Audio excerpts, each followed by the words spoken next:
നേരത്തെ ഞാൻ പറഞ്ഞല്ലോ ബഹുമാനപ്പെട്ട ബിശ്റുൽ ഹാഫി റളിയല്ലാഹു തആല മുഹറം മാസത്തിൽ അനുസ്മരിക്കപ്പെടുന്നവരിൽ അതിപ്രമുഖനായ ബഹുമാനപ്പെട്ട ബിശ്റുൽ ഹാഫി റളിയല്ലാഹു തആല അൻഹുവിന്റെ മഖാമിലേക്ക് സുൽത്താനുൽ ഉലമ ഉസ്താദിന്റെ കൂടെ പോയപ്പോ സിയാറത്ത് കഴിഞ്ഞിട്ട് ഞങ്ങളോട് പറഞ്ഞൊരു വാക്കുണ്ട്, മറ്റേത് മഖാമുകളിൽ നിന്നും കിട്ടാത്ത ഒരു റാഹ, ഒരു സമാധാനം ബിശ്റുൽ ഹാഫിയിൽ നിന്ന് കിട്ടും. കാരണം അത് അല്ലാഹു തആല മുൻകൂട്ടി കൊടുത്ത വരമാണ്. അതിന്റെ കാരണം ആദരവാണ്, അതിന്റെ കാരണം ബഹുമാനമാണ്, അതിന്റെ കാരണം മര്യാദയാണ്. അല്ലാഹു തആല അവിടുത്തെ ഹഖ് വറക്കത്തുകൊണ്ട് യഥാർത്ഥ അതുമുള്ള മുഅ്മിനീങ്ങളിൽ നമ്മെ ഉൾപ്പെടുത്തി അനുഗ്രഹിക്കുമാറാകട്ടെ. എന്റെ ഉമ്മമാരെ, ഞാൻ ഈ സംഭവം ചുരുക്കി അങ്ങ് വിശദീകരിച്ച് നമുക്ക് ദുആ ചെയ്ത് പിരിയണം. റബ്ബേ നീ കബൂലാക്കണേ അല്ലാഹ്. ബഹുമാനപ്പെട്ട ബിശ്ർ അന്ന് ഹാഫി ആയിട്ടില്ല. ഹാഫി പിന്നീട് അദ്ദേഹം ധരിച്ചിരുന്ന ചെരുപ്പ് ഇനി ഞാൻ ധരിക്കില്ല, ഞാൻ അല്ലാഹുവിന്റെ ഇഷ്ടപ്പെട്ട അടിമയായി മാറാൻ അല്ലാഹു തആലയുടെ അല്ലാഹുവിന്റെ അധികാരത്തിലുള്ള ഭൂമിക്ക് മുകളിൽ ഞാൻ ഇനി ചെരുപ്പിട്ട് നടക്കൂല എന്ന് മനസ്സിലാക്കി അദ്ദേഹം ചെരിപ്പൂരി വെച്ചത് കൊണ്ടാണ് ഹാഫി എന്ന പേര് അദ്ദേഹത്തിലേക്ക് ചേർക്കപ്പെടുന്നത്. അങ്ങനെയാണ് ബിശ്റുൽ ഹാഫി റളിയല്ലാഹു അൻഹു ആകുന്നത്. ബിശ്റുൽ ഹാഫി എന്ന് പറഞ്ഞ വലിയ മഹാനാകുന്നതിന് മുമ്പ് ചെറുപ്പക്കാര് കേട്ടോളൂ, ഒരുപാട് തെറ്റുകൾ, ഇനി ചെയ്യാൻ ഒരു തെറ്റും ബാക്കിയില്ല. ആ നാട്ടിലെ ഏറ്റവും വലിയ മദ്യപാനിയായിരുന്നു ബിശ്റുൽ ഹാഫി റളിയല്ലാഹു അൻഹു. തൗബ ചെയ്യുന്നതിന് മുമ്പ് ആ നാട്ടിലെ ഏറ്റവും മോശപ്പെട്ടയാൾ, ഒരാൾക്കും ബിശ്റിനെ കണ്ടുകൂടാ, ഒരാൾക്കും നല്ലൊരു അഭിപ്രായമില്ല, എല്ലാവരാലും ഒഴിവാക്കപ്പെട്ട ഒരു വ്യക്തിയാണ്. മദ്യപിച്ച് മത്തായി കണ്ട് ആ നാട്ടുകാർക്ക് ബിശ്റിനെ കാണാൻ കഴിഞ്ഞിട്ടുള്ളൂ. അങ്ങനത്തെ ബഹുമാനപ്പെട്ട ബിശ്റുൽ ഹാഫി റളിയല്ലാഹു അൻഹു, ബിശ്റുൽ ഹാഫി റളിയല്ലാഹു അൻഹു ഒരു ദിവസം മദ്യപിച്ചിങ്ങനെ പോകുന്ന നേരം സുബ്ഹാനല്ലാഹ്, മദ്യപിച്ചു പോകുമ്പോൾ ബിശ്റുൽ ഹാഫി റളിയല്ലാഹു തആല ഒരു കടലാസ് കാണുകയാണ്, ഒരു കടലാസ് കാണുകയാണ്. സുബ്ഹാനല്ലാഹി ജല്ല ജലാലു ഖായിദത്തൻ അലൈഹാ മക്തൂബ് ഇസ്മില്ലാഹി തആല, റബ്ബിന്റെ പേരെഴുതി വെച്ച ഒരു കടലാസ് ഭൂമിയിൽ വീണ് കിടക്കുന്നത് ബിശ്ർ കാണുകയാണ്. മദ്യശാലയിൽ നിന്ന് കള്ളുകുടിച്ചു പോകുന്ന വഴിയാണ്. വഖദ് വതിഅതിഹൽ അഖദാം, ജനങ്ങളൊക്കെ ആ അവരുടെ കാലുകളെ കൊണ്ട് ഈ കടലാസ് ചവിട്ടി മെതിക്കൊന്നുണ്ട്. അള്ളാന്റെ പേരെഴുതിയ കടലാസ് ജനങ്ങൾ ചവിട്ടുന്നുണ്ട്. ഇത് ബഹുമാനപ്പെട്ട ബിശ്റിന് മനസ്സിലാവുകയാണ്. വകാന ഹുവ സക്റാൻ, അപ്പോഴും ബിശ്ർ മത്ത് പിടിച്ചയാളാണ്. ഈ കടലാസിൽ എഴുതി വെച്ച പേര് കണ്ടപ്പോൾ കള്ളു കുടിച്ചവരാണെങ്കിലും അഖദഹ, ആ കടലാസിനെ മഹാനവരുടെ കയ്യിലേക്ക് എടുത്തു. വസ്തറാലഹ ഓലിയ, നല്ല വിലപിടിപ്പുള്ള നല്ല വിലമതിക്കുന്ന അത്തർ വാങ്ങി. എന്നിട്ട് കൊണ്ട് ആ കടലാസിനെ അത്തർ ഊശുകയാണ്. നല്ലപോലെ വൃത്തിയാക്കിയ റബ്ബിന്റെ പേരെഴുതിയ ഈ കടലാസിനെ ഒരു പെട്ടിക്കുള്ളിൽ വെച്ചുകൊണ്ട് സൂക്ഷിക്കുകയാണ്. ഇനി ഒരാളും ഇതിനെ ചവിട്ടാൻ പാടില്ല. ഇത് റബ്ബിന്റെ പേരാണല്ലോ, എന്നെ പടച്ച റബ്ബിന്റെ പേരാണല്ലോ. ആ ഒരൊറ്റ കടലാസ് റബ്ബിന്റെ പൊരുത്തത്തിന് വേണ്ടി സൂക്ഷിച്ചു വെച്ചതിന്റെ പേരിൽ യജമാനനായ റബ്ബിന്റെ വജ്ഹിന് വേണ്ടിയായതുകൊണ്ട് അല്ലാഹ് അതങ്ങ് കബൂലാക്കിയല്ലോ.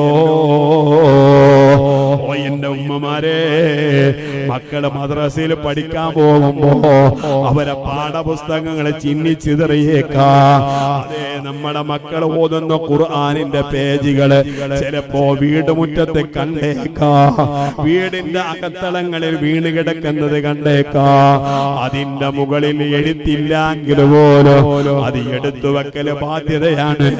ഉസ്താദേ, അത് ഖുർആനിന്റെ പേജിൽ നിന്ന് എഴുത്തില്ലാത്ത വെള്ള ഭാഗമാണ്, എന്നാലും അത് എടുത്തു എടുത്തു വെച്ചോളണം. ഇത് ഖുർആനിന്റെ കഷ്ണമാണ്. ഹദീസ് എഴുതപ്പെട്ട പല പുസ്തകങ്ങളുടെയോ കഷ്ണങ്ങൾ നിലത്ത് കണ്ടാൽ ആദരിച്ചോളണം. വിധങ്ങളെ പേര് കണ്ടാൽ ആദരിച്ചോളണം. മഹാന്മാരായ മലായികത്തിന്റെ പേര് കണ്ടാൽ സൂക്ഷിച്ചോളണം. സ്വഹാബത്തിന്റെ പേര് കണ്ടാൽ എടുത്തു വെച്ചോളണം. ഔലിയാക്കളെ പേര് കണ്ടാൽ അത് സൂക്ഷിച്ചോളണം. സാന്ദർഭികമായി ഞാൻ പറയട്ടെ, ചില ഉമ്മമാരെ കാശ് സൂക്ഷി വെക്കുന്നത്, പൈസ എടുത്ത് വെക്കുന്നത് ഖുർആനിന്റെ ഉള്ളിലാണ്. ഹറാമാണെന്ന് മഹാന്മാരായ ഫുഖഹാക്കൾ പറയുന്നുണ്ട്. പഴയ കാലത്തെ മയിൽപീലികള്, ആ മയിൽപീലികള് ഖുർആനിന്റെ ഉള്ളിൽ സൂക്ഷിച്ചിട്ടുണ്ട്. അത് ഹറാമാണ്. മയിൽപീലി നജസാണ്. അത് വീട്ടിൽ സൂക്ഷിക്കാൻ പാടുള്ളതല്ല. അത് നനവോടുകൂടെ തൊട്ടാൽ നമ്മുടെ ശരീരം കഴുകിയേ മതിയാവൂ. ഞാൻ എന്റെ വിഷയം മാറ്റുകയില്ല. ഇങ്ങനെ ഖുർആനിന്റെ കഷ്ണങ്ങൾ സൂക്ഷിക്കണേ.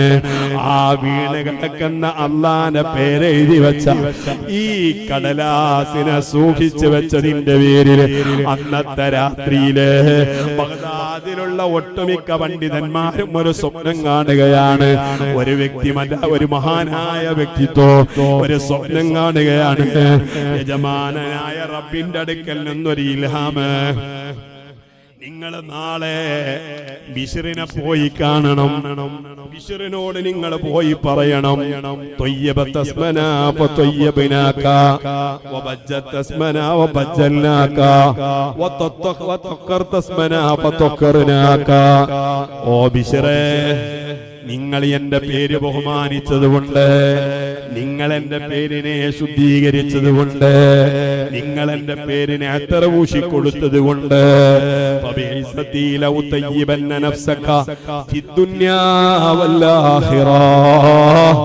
ദുനിയാവിലും ആഖിറത്തിലും നിങ്ങളെ പരിശുദ്ധ ശരീരത്തെ നമ്മൾ ശുദ്ധീകരിച്ചിട്ടുണ്ട് കേട്ടോ, സുഗന്ധമുള്ളതാക്കിയിട്ടുണ്ട് കേട്ടോ.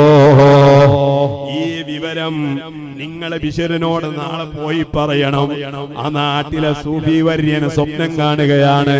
അദ്ദേഹത്തിന് വിശ്വാസം വന്നില്ല. കാരണം എന്താണ്? ഇത് അള്ളാന്റെ ഭാഗത്തൊന്നും സ്വപ്നാകാൻ സാധ്യതയില്ല. കാരണം മദ്യപാനിയാണ് ബിശ്ർ. ബിശ്റിനെ അള്ളാഹു ബഹുമാനിച്ചെന്നോ ഇത് വല്ല പൈശാചിക സ്വപ്നങ്ങളുമായിരിക്കുമോ എന്ന് ചിന്തിച്ച് അദ്ദേഹം വുളൂ എടുത്ത് 2 റക്അത്ത് നിസ്കരിച്ച് വീണ്ടും കിടന്നുറങ്ങി. 3 തവണ ഇതേ സ്വപ്നം മഹാനവരുകളെ കാണുമ്പോ സുബൈ നിസ്കാരം കഴിഞ്ഞ് ബിശ്റിനെ തേടി പോവുകയാണ്. നാട്ടുകാരോട് ചോദിച്ചു, നിങ്ങൾ ബിശ്റിനെ കണ്ടോ എന്ന്. കൂട്ടത്തിലൊരാള് പറഞ്ഞു, ഇന്നഹു കാന ഫീ മജ്ലിസിൽ ഫസാദിൽ ബാരിഹ, ഇന്നലെ അയാളെ മദ്യശാപ്പിൽ ഞങ്ങൾ കണ്ടതാണ്. മദ്യശാപ്പിൽ അയാൾ ഉണ്ടായിരുന്നു.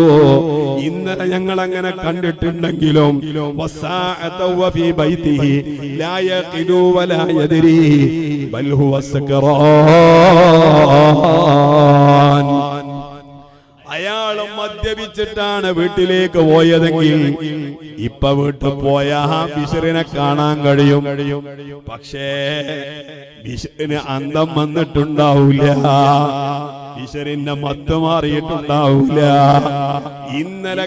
ഇന്നലെ കുടിച്ച കള്ളിന്റെ പൂസ് ഇപ്പോഴും മാറിയിട്ടുണ്ടാവൂല. പോയിട്ട് കാര്യമുണ്ടോ എന്ന് ഞങ്ങൾക്കറിയൂല. ഇതങ്ങ് പറയുമ്പോ ഇയാള് ബിശ്റുല്ലാവിധങ്ങളെ തെരഞ്ഞ് വീട്ടിലേക്ക് ചെല്ലുകയാണ്. ഉടനെ തന്നെ യജമാനനായ റബ്ബിന്റെ ഭാഗത്തുനിന്ന് കിട്ടിയ ഈ മെസ്സേജ് കൈമാറുകയാണ്. ഇതങ്ങ് കേട്ടപ്പോൾ ബിശ്റുല്ലാവിധങ്ങളെ കരയാൻ തുടങ്ങി. വതാബ ഇലല്ലാഹി വബകാ. ബിശ്റുല്ലാവിധങ്ങളെ റബ്ബിലേക്ക് തൗബ ചെയ്തു പോയി. അദ്ദേഹത്തിന്റെ മേന്മയും മഹത്വം ഉയർന്നുപോയി. അല്ലാഹു തആല അങ്ങ് ഏറ്റെടുത്തു. ഏതുവരെ എന്നോ ഇലാ ഹൈതുമാ കാന യസ്മഉ അഹദുൻ ഇസ്മഹു ഇല്ലാ യസിലു ഇല്ലാ ഖൽബിഹി റാഹ. അന്ന കാലത്ത് ബഹുമാനപ്പെട്ട ബിശ്റിന്റെ പേരെങ്ങാനും ഒരാള് കേട്ടാൽ, ബിശ്റുൽ ഹാഫിയുടെ പേരെങ്ങാനും ഒരാള് കേട്ടാൽ, ആ കേട്ടവന് പോലും മനസ്സിന് വല്ലാത്തൊരു സമാധാനം തോന്നും. ഈ തോന്നലാണ് സുൽത്താനുൽ ഉലമ ഉസ്താദ് അവറുകൾ അന്നത്തെ ഖബർ സിയാറത്തിന് ഞങ്ങളോട് പറഞ്ഞത്. ആ ബിശ്റിന്റെ പേര് കേട്ടാൽ ഇല്ലാ ഫയസിലു ഇലാ ഖൽബിഹി റാഹ, മനസ്സിലൊരു സന്തോഷം തോന്നുകയാണ്. അല്ലാഹു നമുക്കും അനുഭവിക്കാൻ തൗഫീഖ് തരട്ടെ. ഓ എന്റെ മുഅ്മിനീങ്ങളെ, അല്ലാഹ് ശുദ്ധീകരിച്ചത് എത്രയാണെന്നറിയോ?